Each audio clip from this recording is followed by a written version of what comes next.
है आप सभी का। आप देख रहे हैं सुनो यूपी का मॉर्निंग एडिशन। मैं हूं आपके साथ जया मिश्रा और इस बुलेटिन में मेरे साथ मेरी सहयोगी स्नेहलता भी मौजूद है। बिल्कुल जया, और चलिए बड़ी खबर दर्शकों तक पहुंचाते हैं। खबर ये है कि पीएम नरेंद्र मोदी 25 जुलाई को पहुंचेंगे कानपुर। चौधरी हरमोहन सिंह यादव की शताब्दी पुण्यतिथि वर्ष में वो शामिल होंगे और मेहरबान सिंह का पूर्वा में होने वाले आयोजन का भी वो हिस्सा बनेंगे। 7 अप्रैल को सुखराम यादव ने आमंत्रित किया था और देखिए उनका आमंत्रण स्वीकार होता दिखाई दे रहा है। खबर ये बड़ी आ रही है जहां कानपुर पहुंचेंगे प्रधानमंत्री नरेंद्र मोदी। 25 जुलाई को उनके कानपुर पहुंचने की खबर आ रही है। चौधरी हरमोहन सिंह यादव के शताब्दी पुण्यतिथि वर्ष में वो शामिल होंगे। मेहरबान सिंह का पूर्वा में होने वाले इस आयोजन का वो हिस्सा लेंगे और यहाँ पर उन्हें किसी खास ने आमंत्रित किया था। 7 अप्रैल को सुखराम यादव ने उन्हें आमंत्रित किया था, लेकिन प्रधानमंत्री ने उनके आमंत्रण को स्वीकार कर लिया है। ये खबर है जहां वो 25 जुलाई को कानपुर में मौजूद रहेंगे। इस वक्त की बड़ी खबर, प्रधानमंत्री नरेंद्र मोदी 25 जुलाई कानपुर में मौजूद रहेंगे। आयोजन खास है। 7 अप्रैल को सुखराम यादव ने उन्हें आमंत्रित किया था और अब मेहरबान सिंह का पूर्वा में होने वाले इस आयोजन का वो हिस्सा होंगे। आयोजन है चौधरी मोहन सिंह यादव के शताब्दी पुण्यतिथि वर्ष का।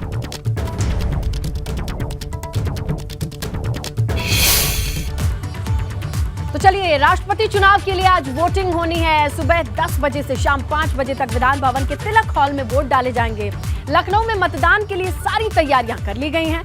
2 मतपेटियां रखी जाएंगी जो भारत निर्वाचन आयोग ने दिल्ली से भेजी हैं और उन्हीं मतपेटियों में विधायक अपना वोट डालेंगे। विधायकों को मतदान केंद्र के भीतर मोबाइल पेन ले जाने की इजाजत नहीं है। जो गाइडलाइन है उसके हिसाब से पेन निर्वाचन आयोग की तरफ से दी जाती है। उसी से बैलेट पेपर पर अपने पसंदीदा उम्मीदवार के नाम के आगे 1 या 2 लिखना है, अपनी प्रेफरेंस लिखनी है और उसे मतपेटी में डालना है, यानी मताधिकार का इस्तेमाल करेंगे। महामहिम के इस चुनाव में 2 कैंडिडेट आमने सामने है, पक्ष और विपक्ष के। एनडीए की तरफ से द्रौपदी मुर्मू और दूसरी तरफ है यशवंत सिन्हा। आज फैसला हो जाएगा। संख्या बल इशारा करती है कि द्रौपदी मुर्मू का रायसीना पहुंचना तय है, लेकिन ये तस्वीरें हम आपको दिखा रहे हैं। विधानसभा में तैयारी किस तरीके से पूरी कर ली गई है। वोटिंग के लिए जो केंद्रीय निर्वाचन आयोग की गाइडलाइन के हिसाब से जो व्यवस्थाएं हैं वो माकूल हैं, अपनी जगह पर हैं, अपने समय पर हैं और अब सभी को समय से पहुंच करके अपने मताधिकार का इस्तेमाल करना होगा। तो देखिए, लखनऊ देहरादून दोनों ही जगहों पर तैयारी पूरी हो गई है। दोनों ही जगहों पर बीजेपी ने यह आदेश दिया था तमाम सांसद विधायकों को कि वो लखनऊ और देहरादून में मौजूद रहें, समय से पहले पहुंचे। एक बार फिर से बताया जाएगा कि वोट कैसे करना है ताकि वोट खराब ना हो सके, इनवैलिड ना हो सके।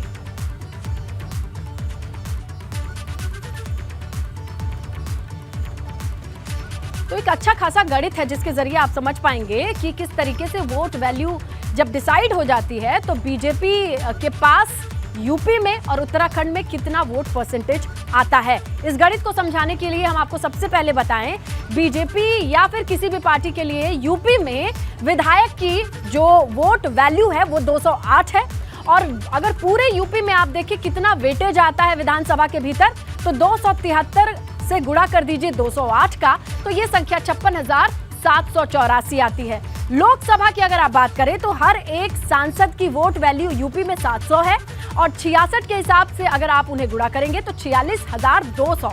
राज्यसभा में कुल है 25 संख्या, ये हम बीजेपी का जिक्र कर रहे हैं और 700 से जब आप इसे गुणा करेंगे जो कि एक राज्यसभा सांसद की वोट वैल्यू है तो ये संख्या निकल करके आती है 17,500।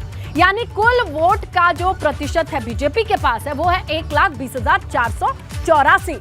आइए अगली पार्टी का भी जिक्र कर लेते हैं। सपा के पास जितने विधायक हैं और उनको गुणा करेंगे आप 208 से जो कि हर एक विधायक की वोट वैल्यू है, यानी 118, 208 से गुणा करने पर जो संख्या आती है वो भी हम आपके सामने रख रहे हैं और कुल मिलाकर के हर एक विधायक के पास 208, हर एक सांसद के पास 700 वोट वैल्यू है और हर एक पार्टी के पास जितने विधायक हैं या सांसद हैं उससे आप अंदाजा लगा सकते हैं कि कितना वोट प्रतिशत वो रखते हैं। और हमारे 2 सहयोगी इस वक्त बने हुए हैं। सहयोगी अनुभव लखनऊ से जानकारी दे रहे हैं, पंकज राणा देहरादून की तैयारियां दिखा रहे हैं।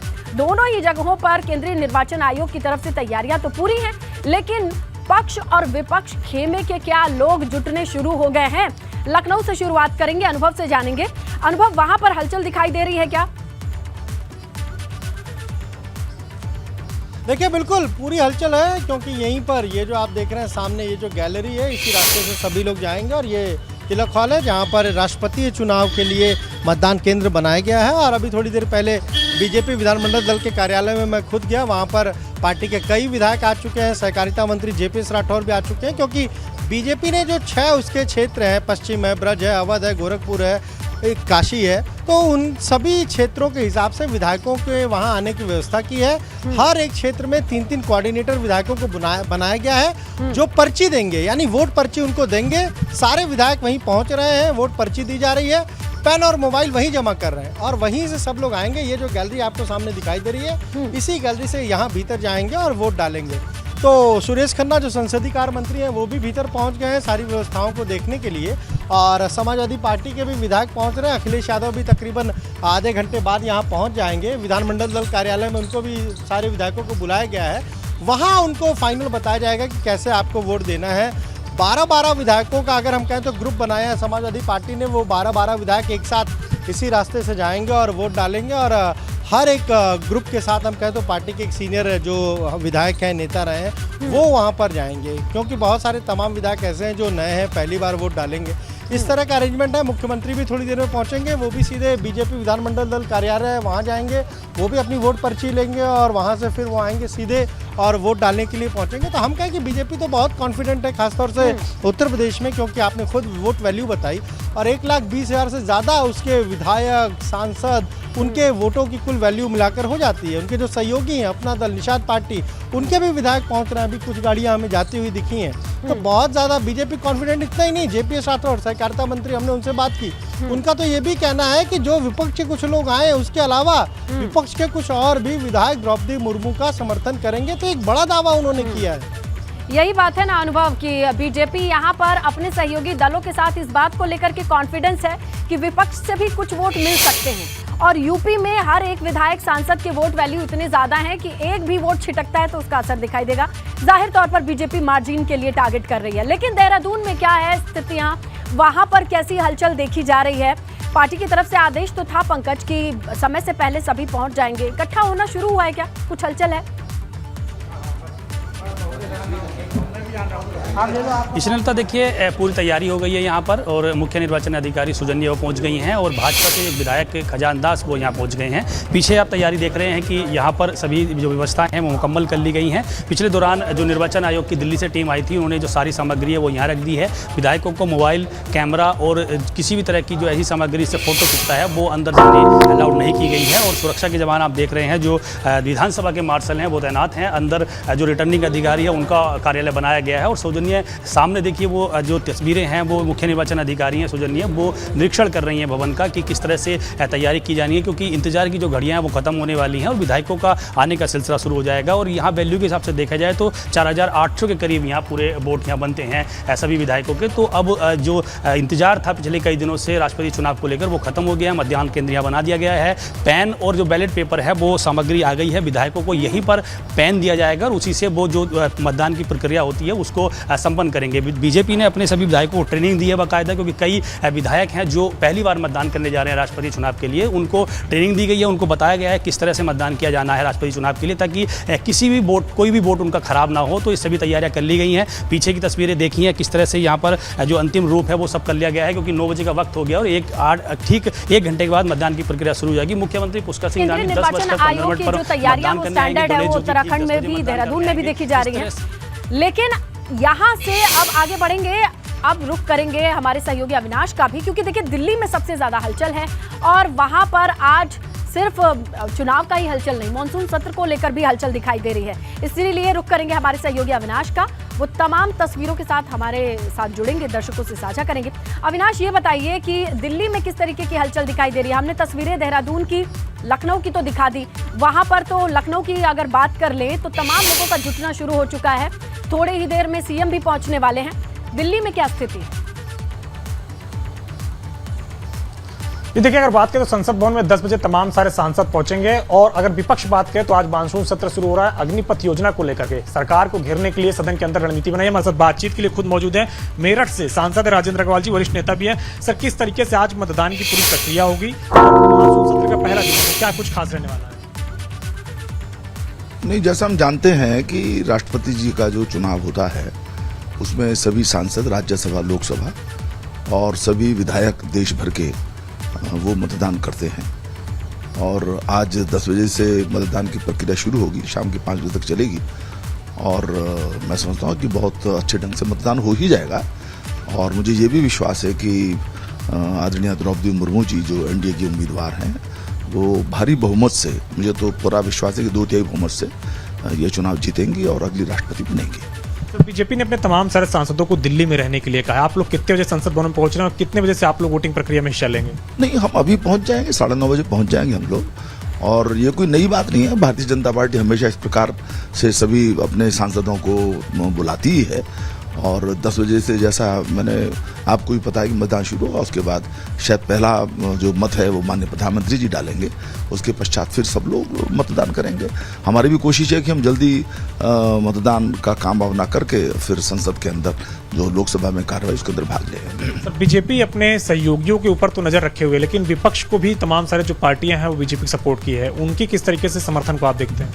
नहीं, देखिए, 2 बातें मैं इसमें समझता हूं। पहली बात तो ये है कि हमने जो माननीय प्रधानमंत्री जी ने जो प्रत्याशी एनडीए के प्रत्याशी के रूप में आदरणीय मुर्मू जी का प्रस्ताव किया है, ये एक बहुत बड़ा कारण है। क्योंकि ट्राइबल और महिला ये पहली बार कोई राष्ट्रपति बनेंगी, तो उसकी एक अपील पूरे देश के अंदर है और सबने इसको अप्रिशिएट किया है। एक तो इस कारण से जो दल निरंतर भाजपा के साथ, चाहे एनडीए के साथ नहीं भी रहते थे, वो भी हमको समर्थन दे रहे हैं। झारखंड मुक्ति मोर्चा है, बीजेडी है, बीजेडी तो भी एक सहयोगी भूमिका में बहुत बार रहता था, या समाजवादी पार्टी के भी कुछ हिस्से हैं, या शिवसेना है जो पूरा हमसे अलग हो गई थी, तो आज उसका अधिकांश जो हिस्सा वो हमारे साथ है। ऐसे बहुत सारे जो वाईएसआर है, तो एक तो ये कारण है। दूसरा ये भी है कि विपक्ष की जो रणनीति है वो केवल मोदी विरोध की है, उसके कारण से विपक्ष खुद को इकट्ठा नहीं कर पाता है।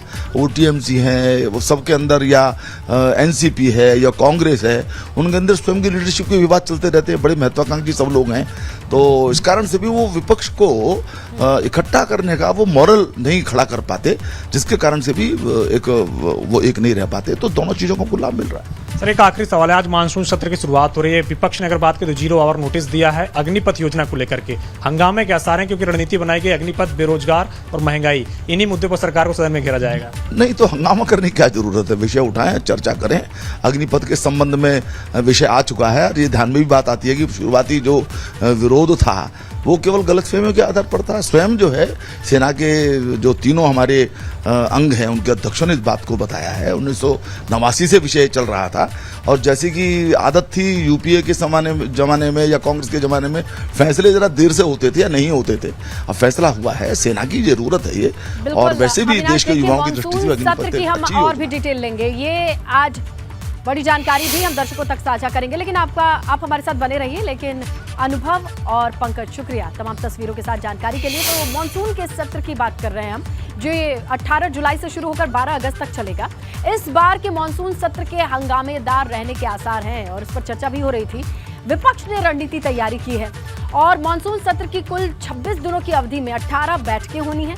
कहा यह जा रहा है कि 18वीं बैठक में मौजूदा संसद भवन में ये आखिरी बैठक होगी। इसके बाद शीतकालीन सत्र नवंबर में शुरू होगा। तब तक नया संसद भवन भी बन करके तैयार हो जाएगा, इस बात की उम्मीद जताई जा रही है। बता दें कि संसद सत्र की शुरुआत राष्ट्रपति के अभिभाषण से होती है। इसके बाद जरूरी मुद्दे, विधेयक और योजनाओं पर चर्चा होती है। तो देखिए, जो बड़ी तस्वीर है, आज से संसद के मॉनसून सत्र की शुरुआत के साथ निकल करके आएगी। 12 अगस्त तक ये मॉनसून सत्र चलना है। संसद के मॉनसून सत्र के हंगामेदार रहने के भी आसार बताए जा रहे हैं। विपक्ष ने सरकार को घेरने के लिए रणनीति तैयार की है। आज से जब इस सत्र की शुरुआत होगी तो माना यह जा रहा है कि विपक्ष भी पूरे घेरेबंदी के साथ आएगा। और किस तरीके की तैयारी है विपक्ष की इस सत्र को लेकर के, ये समझने के लिए हम रुख करेंगे हमारे सहयोगी अविनाश तिवारी का। अविनाश, ये बताइए कि भले कि सांसद जी कह रहे हैं कि सारी चीजें सेटल हैं, लेकिन ग्राउंड पर कुछ और ही दिखाई दे रहा है। अग्निपथ को लेकर के जिस तरीके की तस्वीरें आई, या फिर अब विपक्ष जैसा लामबंद दिखाई दे रहा है, क्या इनपुट है? जी बिल्कुल, अगर बात करें तो कल विपक्षी दलों की बैठक हुई थी। 3 मुद्दे विपक्षी दलों की तरफ से प्रमुख तौर पर उठाए गए हैं: बेरोजगारी, महंगाई और अग्निपथ योजना। इन्हीं मुद्दों पर सरकार से सदन के अंदर जवाब मांगने की तैयारी है। अब राजेंद्र अग्रवाल जी इन्हीं से पूछते हैं, सर अगर बात करें तो महंगाई भी चरम पर है देश में, बेरोजगारी के भी आंकड़े आ रहे हैं, बेरोजगारी भी चरम पे है, कैसे जवाब देंगे विपक्ष को सदन के अंदर? जवाब है, देखिए सरकार बहुत ईमानदार है।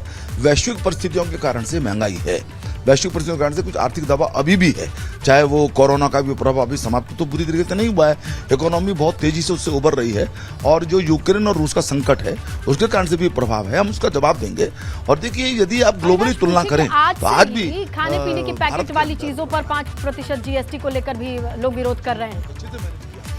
तो हम जवाब देंगे, और विपक्ष का ये अधिकार भी है, विपक्ष का ये कर्तव्य भी है, वो अच्छे से विषय उठाए और हमारे उत्तर की भी प्रतीक्षा करें। पैकेट बंद जो खाने के सामान आ रहे हैं उनमें आज 5% जीएसटी बढ़ा दी गई है, इसको लेकर के भी काफी ज्यादा विरोध संसद में भी देखने को मिल सकता है। नहीं, सारे विषयों के ऊपर चर्चा करने के लिए तैयार हैं। देखिए, जहाँ तक जीएसटी की बात है, वो एक फेडरल सिस्टम जीएसटी काउंसिल का बना हुआ है, उसको पूरे अधिकार दिए हुए हैं, लेकिन तो भी चर्चा प्रत्येक विषय पर होगी। हम उसका स्वागत करेंगे और अच्छे से चर्चा हो। हंगामे से कुछ अर्थ नहीं निकलता है। विपक्ष के लिए भी लाभप्रद यही है कि वो विषय को उठाए, और जैसा मैंने कहा उनकी बिल्कुल अविनाश, देखिए ग्लोबल फेडरल रिजर्व की वजह से हो सकता है महंगाई हो, रशिया यूक्रेन की वजह से महंगाई हो, लेकिन जीएसटी को लेकर के भी लोग सवाल पूछ रहे हैं। देखते हैं विपक्ष इस सवाल को कैसे संसद में उठाता है। शुक्रिया अविनाश, आप हमारे साथ जानकारी साझा कर रहे थे। बड़ी खबर कानपुर से है, जहां दबंगों के कहर की तस्वीर सामने आ रही है। कानपुर में युवक को पीटने का वीडियो वायरल है। कार में बैठा एक दबंग, देखिए कार में बिठाकर दबंगों ने किस तरीके से एक शख्स की पिटाई की है। जूते चप्पल से पीटते इस युवक को लोग नजर आए हैं। नौबस्ता थाना क्षेत्र का यह वीडियो बताया जा रहा है। सोशल मीडिया पर तेजी से सर्कुलेट हो रहा है ये वीडियो। दबंगों के हौसले बुलंद देखिए, इन्हें कानून व्यवस्था का डर नहीं है। कानपुर की ये तस्वीरें आपके सामने रख रहे हैं। इन्हें इतना आसान लगता है कि किसी को भी अपनी गाड़ी में खींच करके ले आओ और उसके साथ ज्यादती करो। नौबस्ता थाना क्षेत्र का मामला बताया जा रहा है। यह वीडियो वायरल है।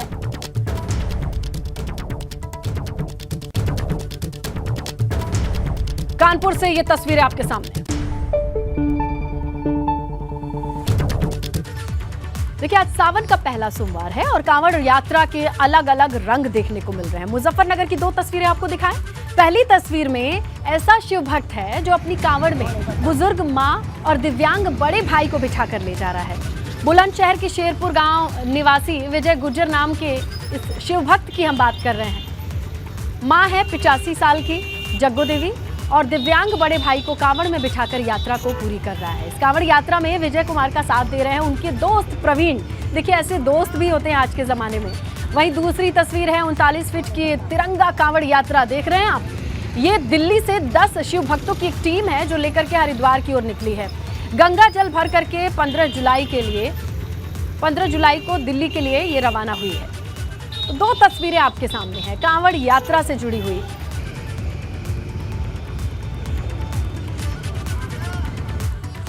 और सावन के पहले सोमवार को देखा जाए तो शिवालयों में आस्था का सैलाब दिखाई दे रहा है। मेरठ के सिद्धिपीठ औघड़नाथ मंदिर में शिव भक्तों का हुजूम है। हर हर महादेव के जयकारे की गूंज है।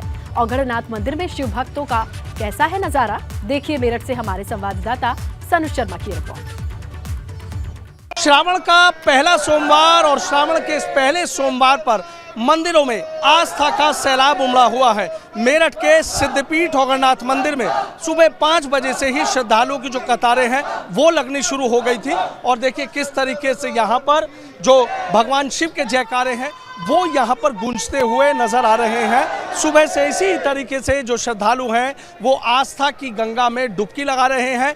यहाँ चूंकि मेरठ के इस सिद्धपीठ औगरनाथ मंदिर में स्वयंभू शिवलिंग है। स्वयंभू शिवलिंग उसको बोला जाता है कि जहां भगवान का जो शिवलिंग है उसको स्थापित नहीं किया जाता, बल्कि वो खुद ज़मीन के भीतर से प्रकट होते हैं। इसलिए भी इस मंदिर की जो मान्यता है वो दूर दूर तक है, और जो भी यहाँ बाबा के दर पर माथा टेकता है और जो भी मांगता है उसकी सभी मनोकामनाएं यहाँ पूरी हो जाती हैं। आप कब से यहाँ मंदिर आते हैं और जो मांगते हैं मिलता है? यही आस्था की डोर है जो आपको ले आती है? मैं फर्स्ट टाइम आई हूँ, मैंने इसकी बहुत मान्यता मानी है, इसलिए सुनी है मैंने, तो मैं फर्स्ट टाइम आई हूँ यहाँ पे। हाँ, अच्छा, फर्स्ट टाइम आए हैं। मैम, आप कब से आते हैं यहाँ पर? आप कब से आते हैं? मैं भी फर्स्ट टाइम आई हूँ। क्या सुना था मंदिर के बारे में कि जो आपने सोचा कि यहाँ जलाभिषेक? कि इस मंदिर का बहुत नाम है, आज भगवान जी का दिन है, तो आज हम आ गए। हाँ जी। सुना है कि जो मांगते हैं मिलता है? हाँ जी। अच्छा, आपके चेहरे की मुस्कुराहट बता रहे। देखिए श्रद्धालु किस तरीके से यहाँ पर जो उत्साहित है, और भोले के दर पर जो भी आते हैं वो इसी तरीके से हंसते। इसी के साथ इस बुलेटिन में फिलहाल इतना ही। तमाम खबरों के लिए आप बने रहिए एबीपी गंगा के साथ।